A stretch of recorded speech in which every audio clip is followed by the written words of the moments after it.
This is Geek News Central. My name is Todd Cochran, coming to you from the new media production studio.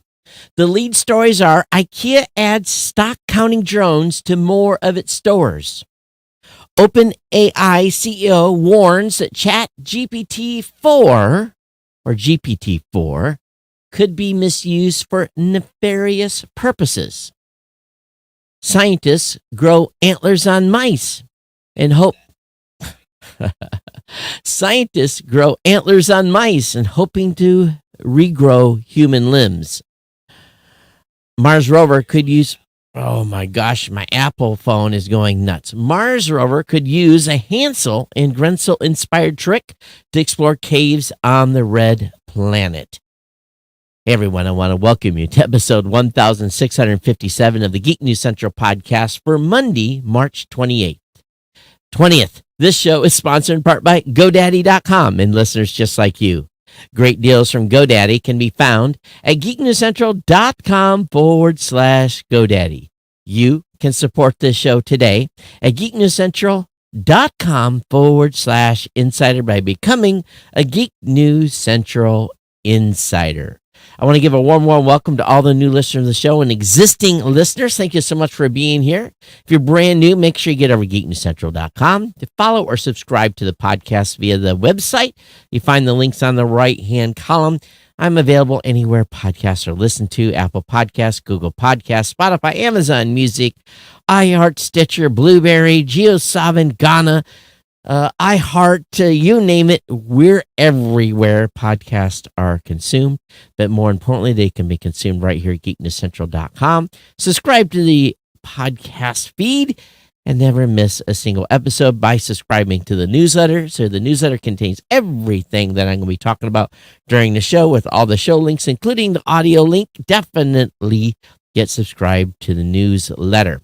You can always join our chat room and get engaged socially with us at geeknews.chat. That's a Mastodon chat server. All you have to do is say, hey, I'm a Geek News Central listener. Please allow me to have an account. Or our Discord channel that's available within the show notes at geeknewscentral.com. You can always contact me via email, geeknews@gmail.com, geeknews@gmail.com, or at geeknews on Twitter. Of course, you can follow me on Facebook. Very, very, very simple. Just search my name, Todd Cochran. Friend me over there, and I'll friend you back. Partner shows are all linked at geeknewscentral.com.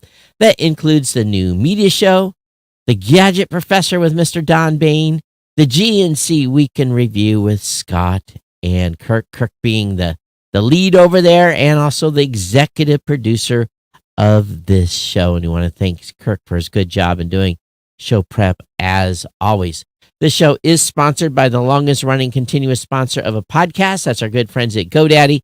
Again, you can get great deals from GoDaddy, geeknewscentral.com/GoDaddy. Get over to my webpage and you will find the deals of a lifetime. 30% off new product purchases. $1.99 a month economy hosting for the first year with a free domain name.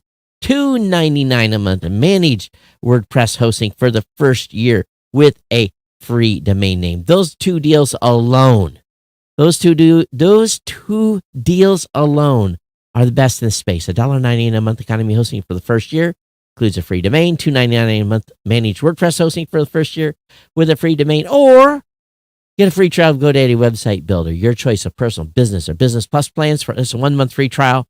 And if you're brand new GoDaddy customer, never signed up for an account ever before, and you buy a new domain name or transfer one in and use my promo code, you can pick up that domain name for $4.99 for the first year. All right. So why do you support this show? Very, very simple. Keep the lights on, allow me to do what I do, keep my insurance paid, keep the team here doing what they do, keep them writing. We want you to take care of my sponsor here, GoDaddy. Consider picking up a GoDaddy hosting account. I have more layoffs being announced today. More. It's off the chart, the number of companies are laying people off. Do not get caught where you're like, what am I going to do now when the pink slip comes around? We want to make sure that you have a backup plan. So start a website today. Start a business today. Start e-commerce today. Start a blog today. If you don't need to do that, well, maybe make something for your family. Do something that you've been dreaming about. All of it's available on the internet today. And through my sponsor with GoDaddy, you can get started, save a lot of money, get something off the ground, very inexpensively to go. Again, get over to geeknesscentral.com/GoDaddy. I want to thank GoDaddy for being a longtime sponsor here. Definitely get over to geeknesscentral.com/GoDaddy. All right, how's everybody doing? Happy Monday to you. It's a good Monday. I'm kind of caught up on my sleep. I had a very, very, very, very productive day today. Got a lot done. Started the day with like 276 emails. Meetings galore, because I didn't book a lot of meetings last week because of my grandkids being here. I drove them to the airport late Friday afternoon, got them on the airplane and back, and spent some time this weekend playing with one of the topics we're going to talk about on the show tonight. I was playing with the AI tool GPT-4 quite a little bit, and doing some experiments. Even after the last episode I did a little experiment. So what I want you all to do, and let me know what you think, because I want to talk about this real quick before we go too far. The last episode, if you remember, I talked about the couple with disabilities and the article about the AI tool maybe having led to their removal. So I used ChatGPT-4 to look at the source of the article that I sourced for the piece, and I had it write a summary. And that summary is what I used in the summary for the show notes. And this is what it outputted from, if you remember from the last episode. The AI wrote this. The Hackneys, a couple with development disabilities, wonder whether an AI tool used by the Allegheny County Department of Human Services to predict children's risk of harm led to removing their 8-month-old daughter from their home. It was actually while they were in the hospital, but I didn't change it at all. The Hackney's daughter had been hospitalized for dehydration. And child welfare officials took custody of her, accusing a couple of neglect. Over a year later, the daughter remains in foster care, and the Hackney struggle to understand how taking their daughter to the hospital could be considered neglectful. If AI resulted in children being taken from parents, we have much to worry about. The AI wrote the article, wrote that summary from the summary of the article that I stated in the podcast. The title of the episode, Couple with Disabilities Wonder if AI Tool Led to Daughter's Removal, was significantly edited by me. The one it suggested was much longer. So when you see that summary from the last episode being wrote by ChatGPT-4, and I did not change the summary at all. I copy and pasted it exactly as it wrote it for me. What do you think? What do you think as you read that? Could you tell that I did not write that? So I'm curious, because what I've been trying to do is I've been trying to train this AI in my writing style. And how have I been doing that? I've been giving it samples of other things I have written to try to make it right in my writing style. I don't know if it's being effective or not. But I just wanted to give full disclosure here so that you guys understand I'm playing around with this stuff and nerding out a little bit. And the only thing that concerns me here is this piece that was written. I referenced an article. I referenced the actual blog post, and I copied the text from that blog post into the chat GPT to analyze and give me a summary. And I still have concerns that it's some of the information is close enough to the article summary that it could be very, very close to being an infringement. So I'm not going to do this only but one time because I get concerned, and I'm just doing full disclosure here so that you guys know what it's capable of. And what I'd like you to do, if you have time, is go read the article from the last episode and then read the summary that's on the blog post and tell me if you think the AI is guilty of copyright infringement. And if you do, tell me what you think we should do about it. Because I'm trying to experiment here enough and doing full disclosure so that all of you can take a look and tell me, ooh, that's close, or it's not, or the summary, again, I had it write a summary from the article. And maybe there needs to be an official reference in the blog post that this is a summary from the article. I don't know. But I still have misgivings about this. So let me know what you think. Go back and look at the March 16th blog post, episode 1656, and let me know. And the link to that article is, let me look at the time hack that would have been in.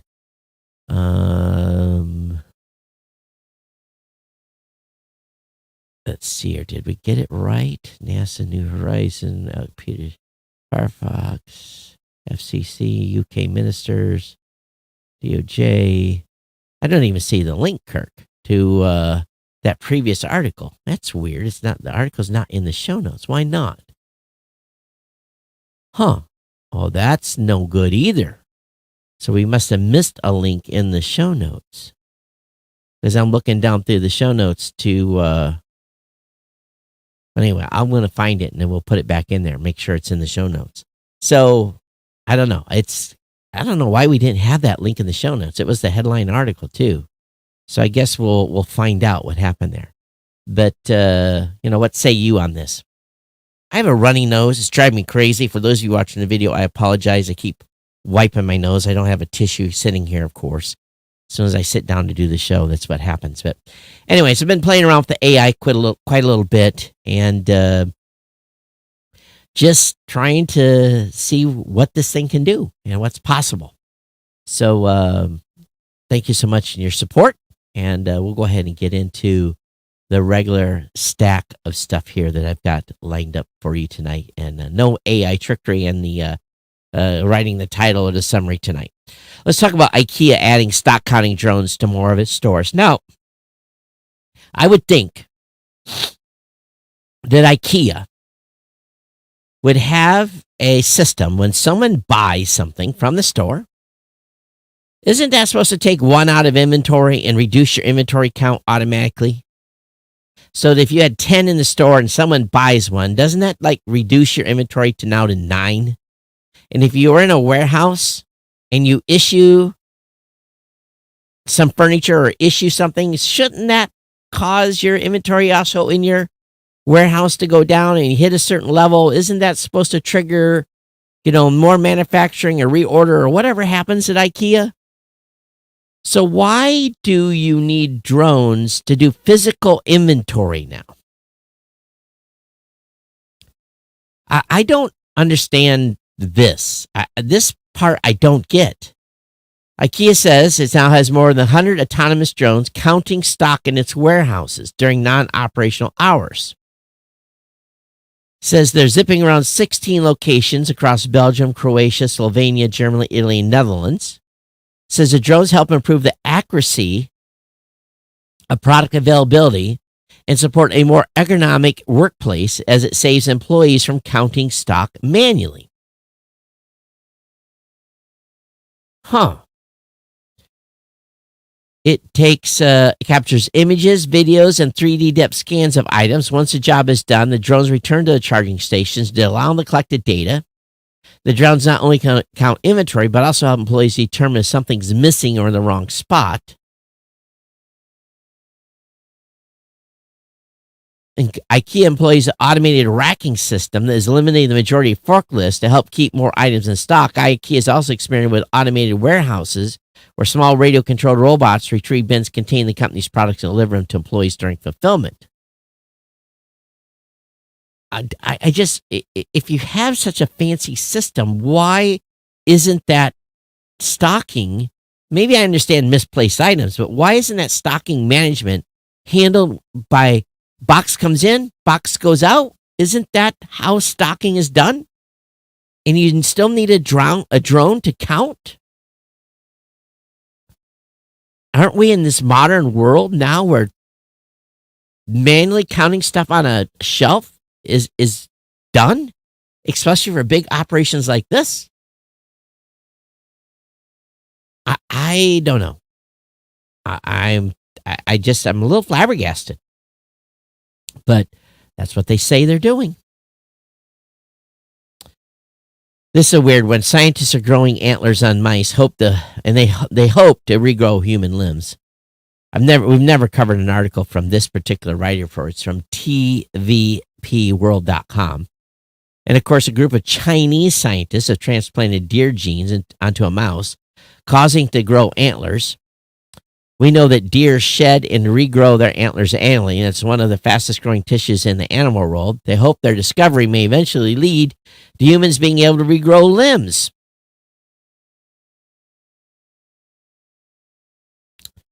While some animals possess stunning regenerative abilities, most mammals have lost them. Deer, however, shed and regrow their antlers annually. And the deer antlers grow by about an inch a day. The team hopes that it may be possible to harness the rapid growth of antlers in other applications. They manage to isolate single stem cells and genes that are critical in the development of the antler tissue of the Sika species of deer. They then cultivate the isolated genes in a petri dish and transplant them into the skull of living mice. After 45 days, the mice had developed clearly identifiable mini antlers which grew rapidly. Apart from being an unsightly abomination, there's some ethical concerns here that I think should be answered, but doesn't this just strike you as weird? So now this isn't what the mice look like. They just used a made up picture. This is not real mice with antlers. For those of you watching the video, it's an illustrative image because they said we did not want to see the real thing, which means they were very odd and freakish. But should this be allowed? Honestly, I don't know. To be frank with you, it's a little bizarre to me. It really, really is. Send your comments to geeknews@gmail.com. Yep, I don't know about that one. Mars rover could use a Hansel and Gretel inspired trick to explore caves on the red planet. Well, what they're trying to do, obviously, if you can find a cave on Mars, that's where you go build your habitat because you're underground, you're protected from radiation. It makes a lot of sense. The first place you go is underground if you can, right? You don't go above ground, you go underground. If you can safely live underground, that's where you go when you go to Mars. Anyone that's read a sci-fi book knows this because, that's where most sci-fi civilizations live is underground.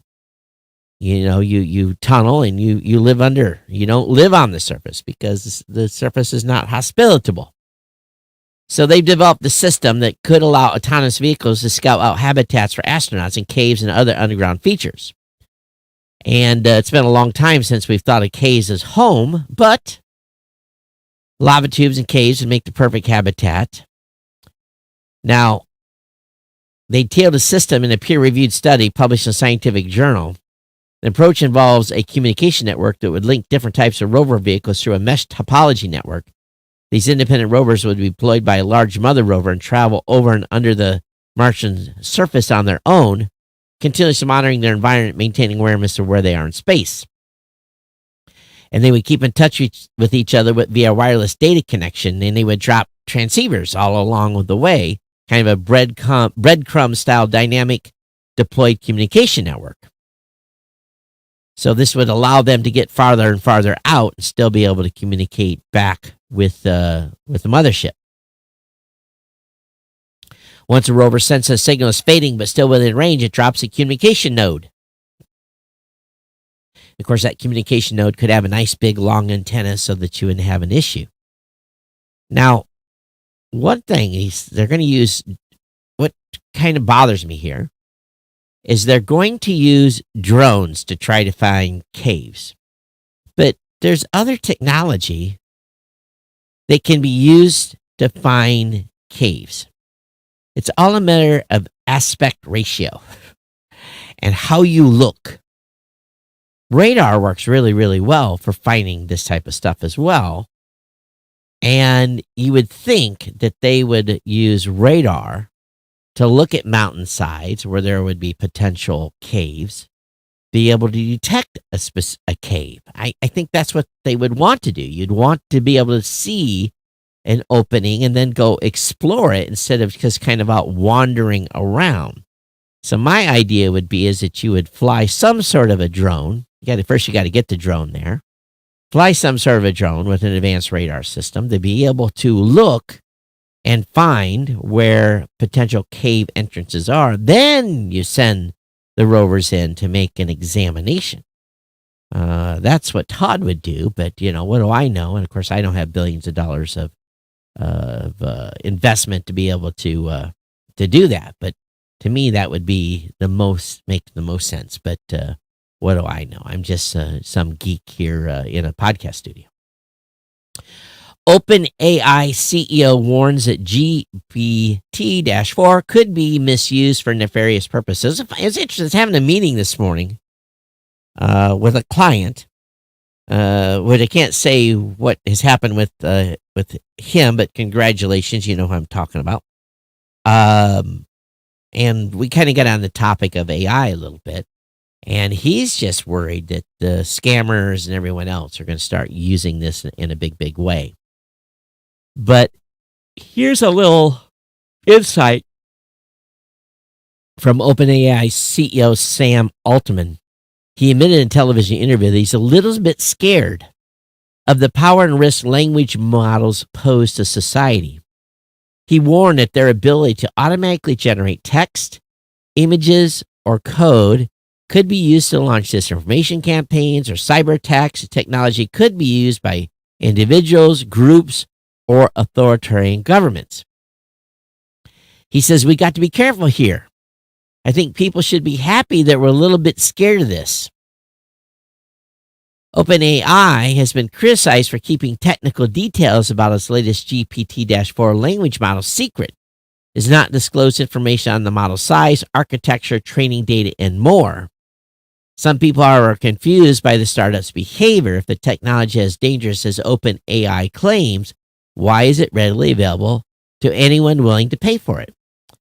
He added, a thing that I do worry about is we're not going to be the only creator of this technology. There'll be other people who don't put some of the safety limits that we put on it.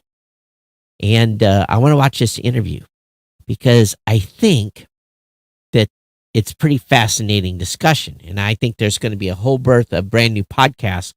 They're going to be talking just about AI and the tricks and the weird stuff it's doing and bad, nefarious actors doing things. But, I've been combing around.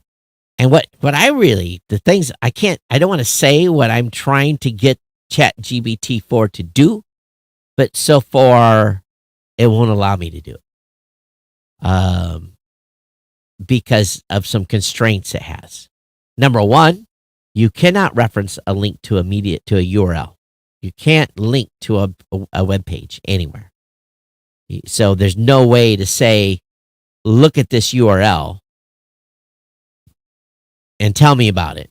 You can't do that. You have to actually take the text from the article, paste it in, which takes a little bit longer, but it is a challenge to do some things that I want to experiment with right now. It's just because I think they probably in their back of their brains know what some of us want to do. And what I want to do is not nefarious at all. I want to test a few things and test a few theories. That's one of the reasons why I'm using Geek News Central kind of as a test bed for some of this stuff as well. So what are you trying to test on Chat GPT-4 that you're not being successful in doing, that you wish you could? Love to hear from you. geeknews@gmail.com.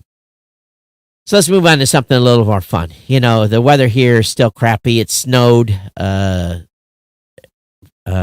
Saturday. I'm ready for spring, whatever that may entail, even if it involves mud. But Kamado Joe's new ceramic grill has built-in smart features and a one-button ignition. And the Connected Joe is a true ceramic grill with two big upgrades. Basically, it will automatically light your charcoal, number one. Number two, it'll automatically run a fan to keep your grill at the temperature you want it at, which I think is pretty cool. It's like, all of us set the vents, right, on our grills. I usually just, again, use just regular charcoal. It gets pretty hot, and then you got to do what you got to do to kind of cool it off. And sometimes that's a bottle of beer and sprinkle some beer on the coals. But if you could keep a charcoal grill at the temperature you want, that to me sounds pretty impressive indeed, especially when I want to get it super, super hot to cook steaks and then cool it down when I want to cook something else like fish. So, I don't know. Looks like to be a pretty nice grill. Any of you own one of these Kamados? Kamado, Kamado Joes? Love to hear what you think of your version of that. Do any of you have an original iPhone? Well, if you have an original iPhone, don't give it up. Some of those original ones are getting top dollar now, especially if it's in good shape. But the history of the iPhone from 2007 to now, you think about where we've came in 15 years, 16 years. And with 2007 marking the birth of the iPhone, is amazing that we've come this far. And being that I probably had a new iPhone every 2 to 3 years since its inception, tells me how much I've invested as well with these phones. And I probably should have kept all of them and have them in some case somewhere, but I know that many of them have been passed down to family members and so forth over the years. But good history write-up on misused.com. Definitely check it out. The BBC is advising their staff to delete TikTok from work phones. And the BBC seems to be the first UK media organization to issue the guidance, and only the second in the world after Denmark's public service broadcaster. Of course, the app has been banned on government phones in the UK. Countries imposing bans include US, Canada, New Zealand, Belgium, while the same applies to anyone working for the European Commission. However, they're still permitted on personal devices. And, of course, TikTok says that the bans are based on fundamental misconceptions. I still think this is purely about money. I think it's because now TikTok is getting into the search market. Basically, you search on TikTok for something, they're going to serve you ads according to that search. So I think that it's really purely financial in the billions of dollars they've taken out of Google and others' pockets over the past couple of years. A stunning new image. NASA's released a new image of Miser 55 taken by the Hubble Space Telescope. And they say this is only a small area of the actual 20 light years of this section of space. And when you look out at this, and you look at every point that has a sun, which is anything that lights up, there's associated planets that go along with each of those star systems. And it is unfathomable to me. And this is only 20 light years away. It's unfathomable to me that we are alone in the universe. We cannot be. If you look at that, and it's just a small section of space. It really, and for those of you that are listening, this global cluster in the constellation Sagittarius is a glittering spread of jewels scattered atop a black velvet blanket. And only a portion of M55 is seen in the picture. Oh, yeah, the whole cluster stretches about 100 light years. Excuse me, not 20. Oh, and again, the cluster is 20,000 light years away. And there's 100,000 stars in the image. It just blows me away how, and it shows. Here's the little area. So the box is like maybe one. Let's see, if I just look at the area, maybe 1/6 of the area that is the brightest area around that cluster. It's just, to me, is just mind-boggling. It really, really is. On how big the universe is. Sometimes you just got to look at this stuff. And just, it boggles the mind, to be honest with you. Here I am, sitting in a little itty-bitty studio in Coldwater, Michigan, on the planet of Earth, and you are listening to the show wherever you may habitat or be in the car. And how, if you think about the size of the universe, we are not even like a molecule. I mean, it's like, has anyone done that type of a comparison? If you look at the known universe, and then we as an individual, we're not even it's like not even an atom, as compared to the size of space. We are something, but essentially nothing. It's really, it really hurts your brain if you really, really think about it. And it tells you how little we really know about everything that's going on. But here we are, having a conversation about the cosmos. And I can understand why some scientists are so fascinated and why they spend their whole lifetime looking at the stars and probably having these same conversations in their heads every single day. It's just sometimes an image that Hubble or any of these other space telescopes put up is just freaking mind-boggling in the complexity. It's almost as if we were in a video game. It really is just almost unbelievable. Red pill? I don't know. What about you? Or blue pill? Also, NASA has a map showing where to see U.S. solar eclipses in 2023 and 2024. So you'll be able to, those of you that live in certain parts of the United States are going to be able to see some solar eclipse. But they've got a good map here.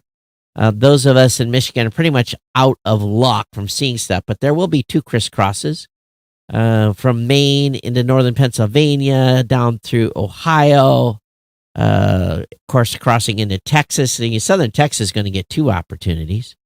But anyway, link is up in the show notes. You'll be able to see that. If you are into eclipses and you want to travel, if you want to see a totality and stuff, you'll be able to see it. So link will be up in the show notes for you to check that out at geeknewscentral.com. So a bug they found in the Google phone and the Google Pixel bug lets you uncrop Yes, uncrop the last 4 years of screenshots. Huh. Have you ever wished you could uncrop something you cropped and saved? Well, they can be recovered. Back in 2018, Pixel phones gained a bulk in-screen editor called Markup with the release of Android 9. The tool pops up whenever you take a screenshot, and tapping the app's pen icon gives you access to the tool like a crop and a few colored drawing pens. It's a very handy, assuming Google Markup tool actually does what it says, but a new vulnerability points out the edits made by this tool weren't actually destructive. It's possible to uncrop or unredact Pixel screenshots taken during the past 4 years. That could be good for some people and good for not. So if you've cropped out someone that you didn't want someone else to see, just be aware that a cropolypse has happened. Yes, a cropolypse is what they're calling this. And there's a proof of concept app that can unredact Pixel screenshots at Acropolypse, ACROPALYPSE.app. Acropolypse.app. So anyway, I find it kind of funny. I don't know how many people are actually going to go in and uncrop stuff, but it is possible. Samsung's expanded OLED TV lineup includes a new lower price series. The S90C starts at $1,899. Woohoo! For a 55-inch model and scales up to $3,599. Yes, $3,599 for 77-inch version. A 65-inch set is coming. You'll also have more options if you're willing to spend extra on the S95C, which comes in at a whopping $44.99 for a 79-inch model. Both the 790C and S95C rolling out today. And I'm still, from a Sony perspective, I love Samsung's color, but I'm still like I still love Sony's color base better than Samsung's. You put a Samsung and a Sony side by side, I will take a Sony any day of the week. It's just something about their blacks are blacker, and they do it better with the reds, in my personal opinion, at least on the TV that I bought recently. So I guess it's each person's personal preference, but I'm still a big Sony fan when it comes to televisions. Netflix plans to release 40 more games this year, and will add Monument Valley in 2024. Has anyone played? I have not played a single Netflix game. I have no clue what they even are or what they do. What say you? Don't be evil. A gaggle of Googlers tell CEO amid mega layoffs. An open letter to top brass signed by 1,400 staff offers 5-point plan to improve redundancy. And of course, they don't want these 12,000 heads going away, and of course, the additional ones that they're announcing. But only 1,400 of the 186,000 plus staff have signed it. But it's basically trying to tell the CEO how to do his job. And these are individuals that sign this, mostly are international. Switzerland, Israel, not Israel, Ireland. Yes, where else? And some North American workers as well. So it's an interesting write-up saying anyone that's going to be affected by a visa should not be terminated. And they want a bigger severance package. Of course. They want more medical leave. Of course. So this is what gets companies in trouble. This is why they're cutting people. Meanwhile, Washington, yes, the government prepares for war with Amazon. The administration is planning to take action soon on at least 3 of its half-dozen investigations of Amazon. Moves that could lead to a blitz of litigation. The FTC has been investigating the Titan on multiple fronts, dating at least back to 2019, looking into what they're calling abuse of power within its online marketplace, as well as potential consumer privacy violations connected to its Ring cameras. Agents also reviewing Amazon's purchase of robot vacuum maker iRobot. So we know that Amazon already been hit by local antitrust suits in Washington, D.C. and California. The coming federal case could be the most significant. Politico spoke to more than 10 people with direct knowledge of investigations by FTC competition and consumer protection teams to put together a comprehensive picture of how the agency is now pursuing Amazon, why it didn't take action on the company's most recent major acquisition of One Medical, and what is likely to happen. So currently, the FTC is currently weighing whether to challenge Amazon $1.7 billion acquisition of iRobot. It has at least 2 open privacy investigations, one into Amazon's Ring and the other into its Alexa voice. They ought to do SIRI while they're at it because it responds when it's not being prompted. Also, potentially coming in the next few weeks, a wide-ranging antitrust case targeting Amazon's retail operations. I think this one probably has some major merit. Though the details are clearly not known, it could include a bundling of services through its Prime subscription and so forth. The FCC is also pursuing a so-called dark pattern probe into the difficulty customers have unsubscribing from services. It's also conducting a deceptive advertising probe into Amazon Choice, label the company gives certain products in its marketplace. So should not come as a surprise here that this is all, and it just goes on. So this is a big article by Politico. Link will be in the show notes for you to observe and check out. Amazon will lay off another 9,000 employees. Yes, another 9,000 employees. See, I'm telling you, the hammer is coming. The job cuts may affect Twitch and the cloud. Wow, the reductions will primarily affect Twitch and Amazon Web Services. Boy. So the hammer keeps coming. So 10,000 sats from Adam Curry, 10,000 sats boosted from Jamaica. Thank you so much, Adam, for that. 100 sats from Weather. Brian, he said, couple of disabilities. Wonder if I too led to. Okay. So thanks for that, Weather Brian. 1,000 sats from user 55933. So if you're using Fountain, you can put your username in there. He said, thanks, Todd and team. So thanks for the boost, everybody. And I'm glad you're having fun in Jamaica, Adam. Hope you're enjoying a little sun, and have a cocktail or two while you're down there on me. So enjoy. I didn't have the speaker turned up, so you guys didn't hear the boostograms come in. That's how it's done, ladies and gentlemen. 9,000 from Amazon. The hits keep coming. I'm telling you. FDIC, are they laying off at your company? Has the company you're working for laid some people off? Have you been affected by a layoff? Please drop me an email. Let me know. It doesn't matter if it's 2, 3, 5, 10, 20. I want to know.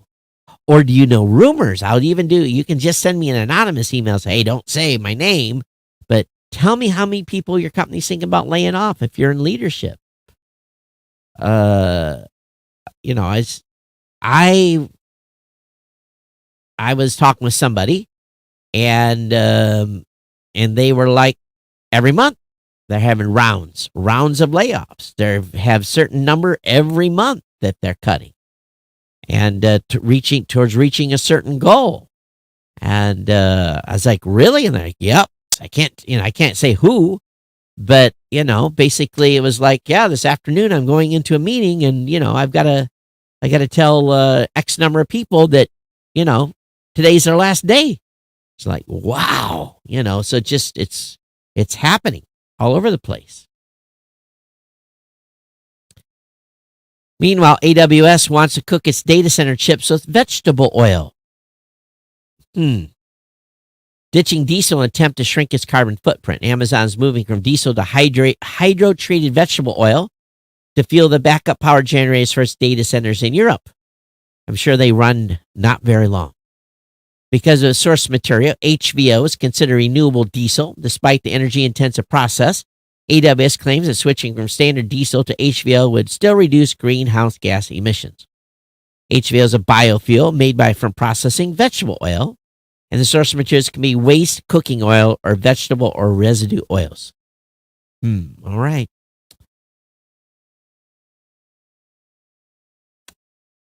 Seems like you're doing one thing to get another. Is it really saving that much energy or being good to the planet. Microsoft to give more than microseconds thought about your Windows 11 needs. Concerns over consistent dialog boxes, pinning, and default apps mold.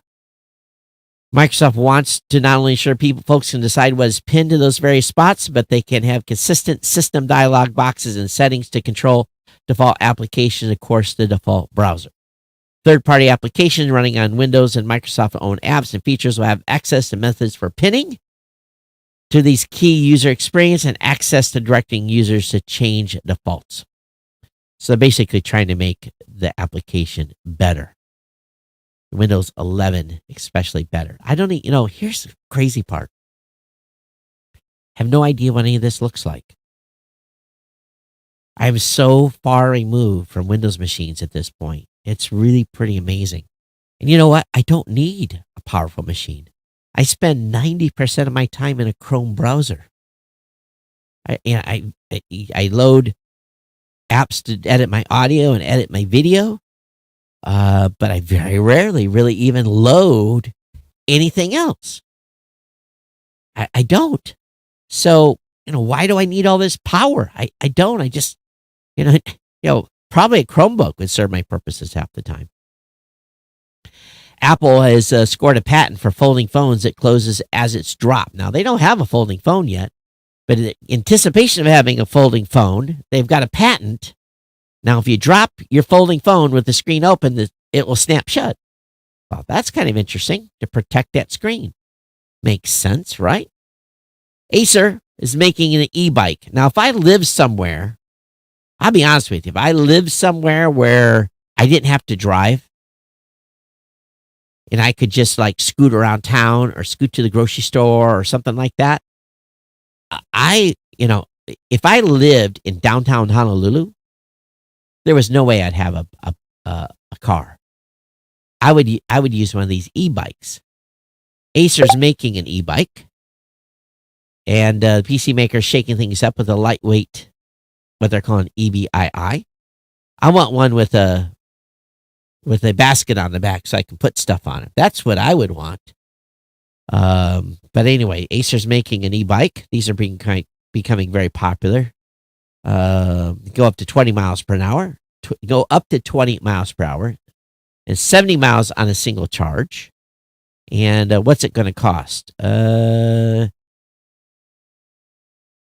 Now, these things are normally priced from about $800 to high as $10,000. I would never spend that kind of money on a e-bike. I'd be in the $800 range myself. Of course, probably wouldn't get a very good one at that price. But I'd have one of these if I lived in an area where I could actually use it. Otherwise, it's for you urban dwellers. Very, very, very cool though. A small business owner with all her money in SVB says the company was jerked around by the failures of the American banking system. And this is a couple of ladies that has an Asian food startup called Omsum. They post about the company's experience on social media. And she was, Vanessa Pham, was showing off her lemongrass barbecue sauce and yuzu miso glaze at the annual conference expo last week, when she first heard about SVB. And startups were talking about it over there, and she tried to get her money out, and it was too late. But they were trying to figure out how they were going to stay in business. They found some relief, obviously, when the government said they were going to come in and make everyone whole. But she didn't say how much money they had in the account. They never said I had $1 million or $2 million or $3 million or $20. They didn't say how much money was in their account. They talked about the social media strategy that they used and telling their Instagram customers folks on Instagram, please stock up now. Basically trying to make a big cash flow in.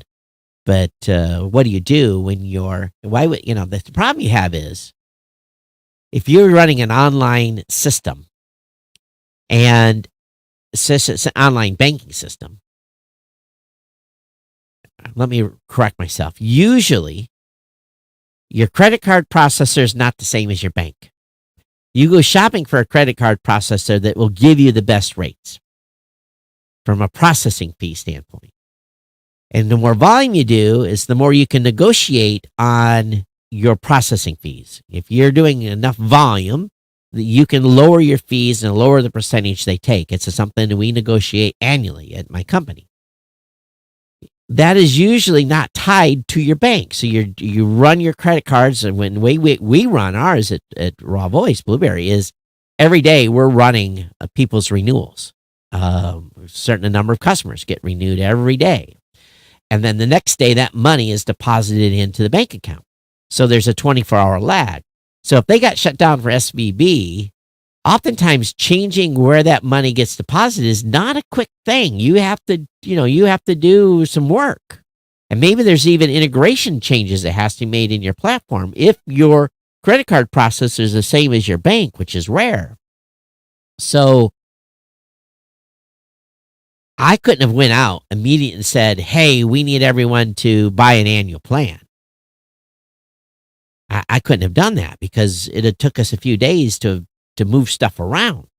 So it's interesting they went out immediately and asked their customers to buy, stock up on stuff and buy gift cards, because I'm thinking, where's that money going? Here's your credit card processor wants to get rid of that and transfer it into your account. But maybe they opened a new account enough and got things changed. They were able to do that. So can't imagine the mad scramble on that.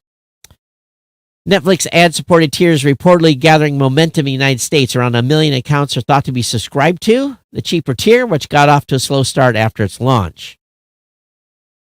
And Bloomberg cautions that the internal data it saw is at least a month old, and it doesn't account for multiple users watching via the same account. But the figures suggest Netflix is finding its footing with the new revenue stream after being overwhelmingly reliant on subscriber revenue for most of its history. So we'll see when some Netflix earnings reports come out.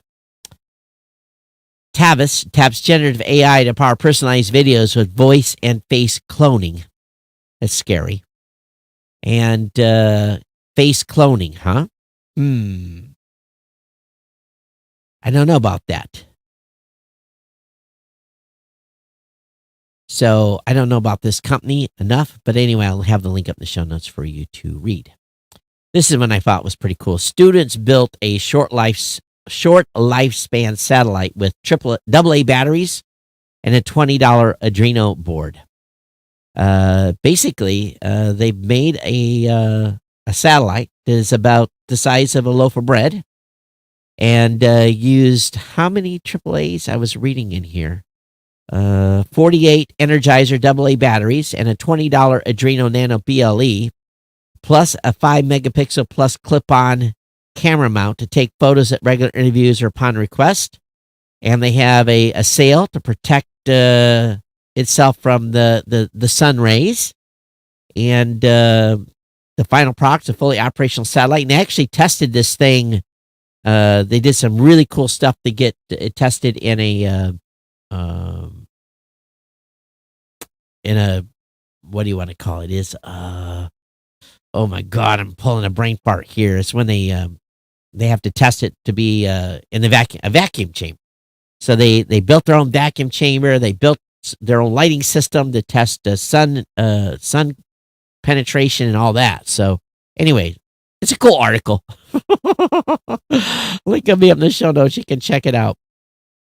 Also, don't be fooled by Comcast 10G. It doesn't mean what you think. It's not twice as fast as 5G and has nothing to do with phones. It's just a marketing spin. Don't let them confuse you. 10G is a reference to 10 gigabits per second, or the maximum speed of Xfinity broadband networks capable. It has nothing to do with cellular network, has nothing to do with being able to get 10 gigs at the house. Most customers can only get 1 gigabit per second. So it had nothing to do with speed. They just called it 10G. So just be aware of that. Don't think you're getting super fast when you're getting Affinity 10G. Because I can sell you Blueberry 20G. You know, it's interesting to me when people write up articles like this. Average Adobe staffer makes $170,000 a year. That's actually pretty impressive. And 185 of them equal one CEO. Adobe CEO Chairman Shantu Narayan received total compensation package of around $31 million.